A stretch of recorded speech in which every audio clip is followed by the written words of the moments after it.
my mind, Mr. Chair, is the integrity, the impartiality, and the objectivity of the proceedings of this committee.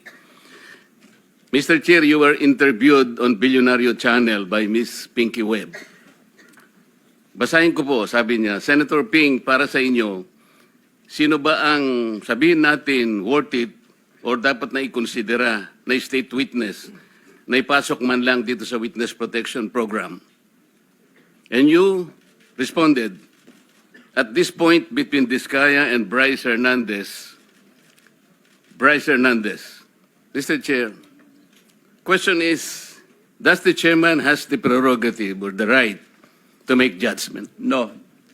That's my perspective, no?